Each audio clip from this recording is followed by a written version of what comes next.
I just want to thank everybody for helping this channel reach 30,000 subscribers. That's a big number for me.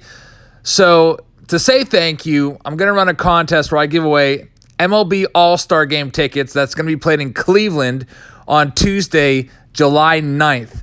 You can either choose All-Star Game tickets or Home Run Derby tickets if you win. And if you can't go, I'll send you some baseball card boxes you can open up. So here's how you enter. You can see ticket prices. There's lots of different ones to choose from. 2 tickets if you win. To enter, it's very simple. First, all you have to do is go to my channel and hit that subscribe button. That's really easy to do. And then you have to like each video that I post from now until the giveaway is announced, the Friday before the All-Star Game. That's pretty easy. You just hit that thumbs up button on every video. It only takes a second. And I'll be choosing one random finalist for each video. The last part is you have to leave a comment, because that is how I will be able to find you. I'll use a computer program to select a random comment, and then I'll double check to make sure that you are subscribed to my videos and liking my videos. And if you are, you'll be a finalist, and hopefully you'll win the grand prize, which is a trip to the All-Star Game, and I will meet you there and hand deliver you the tickets, and we'll be in a video together. It'll be really fun. So thank you very much once again, everyone, for 30,000 subscribers. I really appreciate it.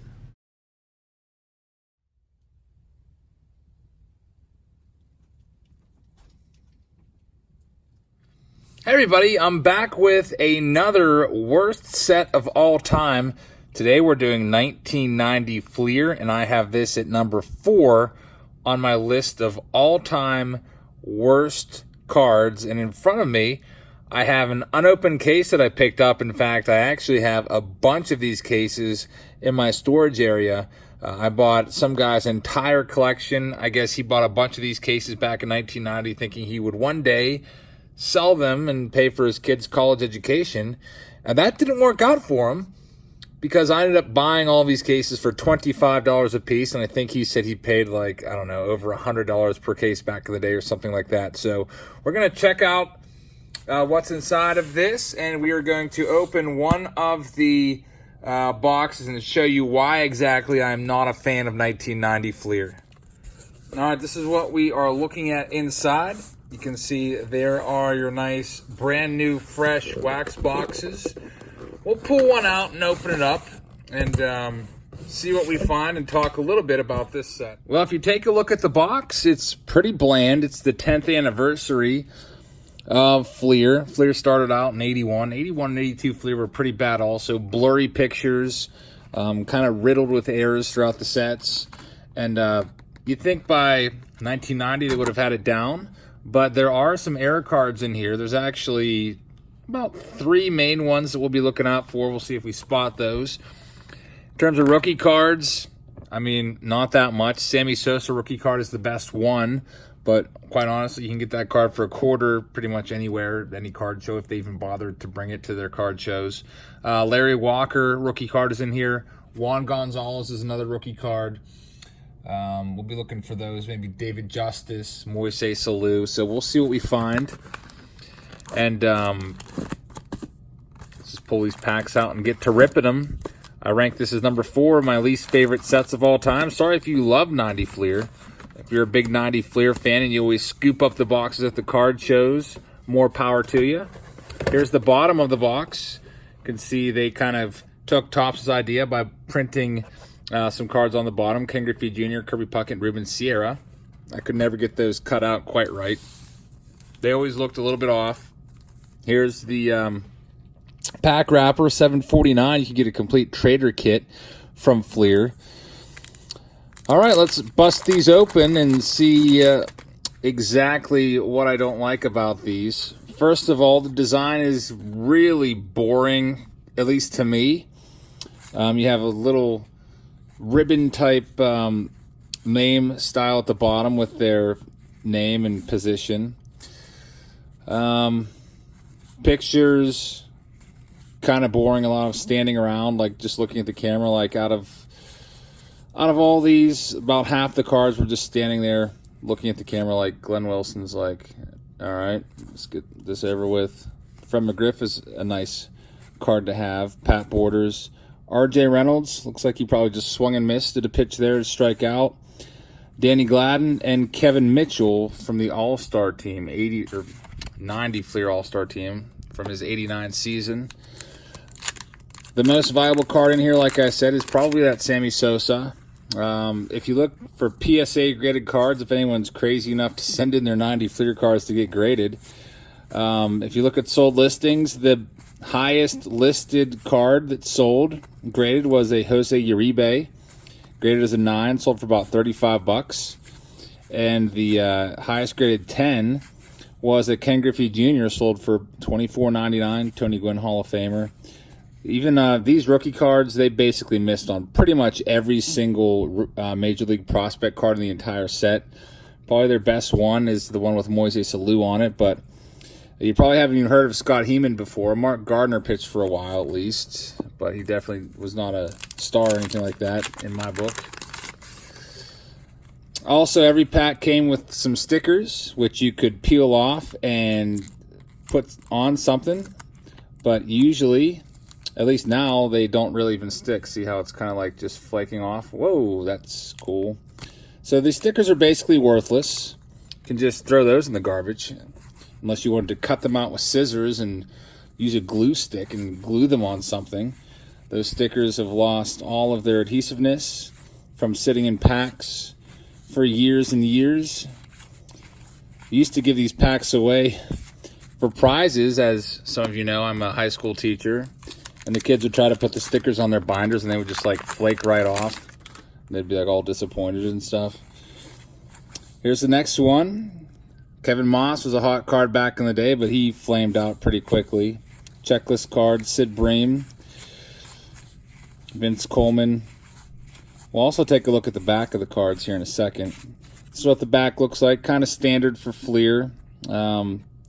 Gives you their complete batting record, different colors to help you read the columns a little bit, I guess. Nothing really exciting, no pictures on the back or anything like that. Pretty bland, but that is pretty standard for that time period. 89 score put pictures on the back. 89 Tops didn't. 90 score had it on the back. 90 Tops didn't. 90 Don Ross didn't. It's a Fernando Valenzuela player of the decade. He definitely was one of the great players of the 80s. Didn't have it quite as good a decade in the 90s. Good old Fernando Mania swept through Dodger Nation in the early 80s. Next pack. See if we can find that Sammy Sosa, Roberto Kelly. Also, another thing I hate about 90 Fleer is for some reason they are not easy to sort through. Like, there's some resistance in the cards. You almost have to put forth a little extra effort to move from one card to the next. See how they kind of like cling together a little bit? You can't just shuffle through them quickly like you would a normal release. Wade Boggs, he is a Hall of Famer.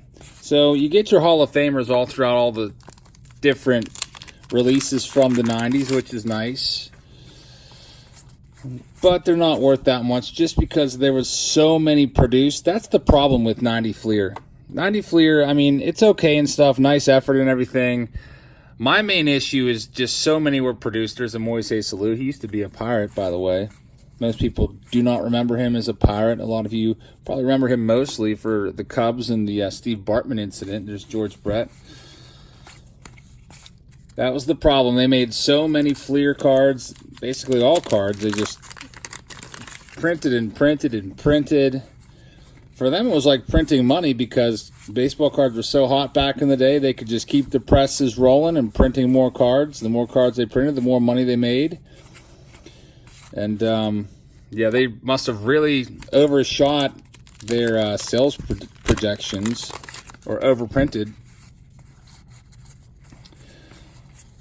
because they had a lot of extra inventory. If there's a bunch of cases sitting around that you can get for $25. In fact, I bought a case not too long ago at a flea market for $20. My brother did also for $20. And actually, I got it after my discount for $18 for a case. And the owner of the stand at the flea market said that he ran across like 100 cases of these or something like that and got them for super cheap. So if he made me pay $18 for a case, he probably got them for $10 a case or so. That's just awful. The baseball card bubble really did burst hard from the 90s. At least now a lot of us are coming back and enjoying cards again. At least I hope you're enjoying cards. The new cards are pretty cool. We have Topps Museum Collection coming out tomorrow. I'll probably put up a preview video tomorrow afternoon, opening up a box or a pack. Do a little preview, get you all pumped up for the break tomorrow night. Always try to break all the new stuff as they come out, as the new releases come out. Usually it's every Wednesday. There's a Ryan Sandberg. Not much value to that. Most dealers and stuff, they don't even bother bringing this stuff or putting this stuff out anymore. Whenever I buy collections, there's just huge sections of 90 Fleer within these collections that I buy. People just getting rid of them. There's a Ken Griffey Jr. with a little dot on it. That's not his rookie card, folks. That's his second-year card. Griffey's rookie is 1989. He's an 89 Fleer, the regular set. Some card companies missed the boat on Griffey, like Topps. They weren't able to get him in the base set. I guess maybe they released the base set too early. So you could only get Griffey in the Topps update set, where you had to buy the whole set to get him, which kind of stunk. But some companies were able to get him in there, like 89 Bowman is in the regular set and 89 Upper Deck. He's the first card in the set, so that's a nice way to kick off your flagship release. 89 Upper Deck with the Ken Griffey Jr. is the #1 card. That was the hottest card of this era, 89-90. It's still one of the most sought-after cards from that era. Has kept its value. You can usually pick it up for about $20 to $30 ungraded. Here's a Juan Gonzalez. That is his rookie card. That used to be a nice card back in the day when Juan Gon was clubbing 40 home runs a year. But it's not worth anything anymore, unfortunately. Beckett will tell you it's worth $1, but I will tell you it's worth 5 cents, in my opinion. I don't think you're going to find too many people who are going to pay you $1 for that card if you put that out at a card show or a flea market or wherever. Put it on eBay for $1, see how long that sits there before it sells. Bet you it's a long time. Will Clark. Jose Canseco. Halfway through the packs. Sorry if you hate this series and you hate watching terrible card releases being opened. But the series is almost over. This is number 4. Number 3 is pretty bad. Number 2 is just downright awful. And number 1 on my list, I'll probably take out to my fire pit and burn it when I'm done going through it. That's how bad I hate number 1. And I also hate number 2. And I pretty much despise number 3. So the top 3 are pretty awful. Here's a Cal Ripken. It is not the error card. The error card has his name misspelled on the front with an extra I in it instead of the E. Players of the Decade, Cal Ripken. So that would have been a cool card back in the day. 9-year-old me would have loved that card. All right, here's our next pack. We'll see if we find that Jose Uribe, which still sells for a good bit on eBay after like all the hubbub from 2 years ago with that card. Basically, somebody put it on there for $758,000, and then people started copying his prices. I made a little video about it and put mine on there for $758,000, and basically the only thing it did was just confuse a lot of people. Like, why is that card worth so much? People start sending in their Jose Uribes to get graded and everything. But it's unfortunately just a common. And Kevin Moss again for the second time. Came up his rookie season, hit about 21 home runs. Not even in a full season. Everybody was all about Kevin Moss. Also, Ben McDonald was a really hot rookie back in the day. Everyone was trying to get their hands on Ben McDonald cards. John Smoltz, second-year card. I don't remember being there much buzz about John Smoltz, at least when he first came up. After a couple of years, though, he was established in that rotation. I think 91 was the year that everyone started to realize that John Smoltz was something special. Jerome Walton, 90 Fleer. Looks like he was crying in that picture or something. Maybe crying because his career didn't start out the way he wanted it to. Kind of faded again. Another player that came on the scene and everybody wanted all of his cards and then hit that sophomore slump and never really recovered. Next pack. Got a Ryan Sandberg and Howard Johnson. I used to not like Howard Johnson at all. Used to be a pirate killer. See, I hate these cards because I cannot like sort through them. They want to cling together. It's really annoying.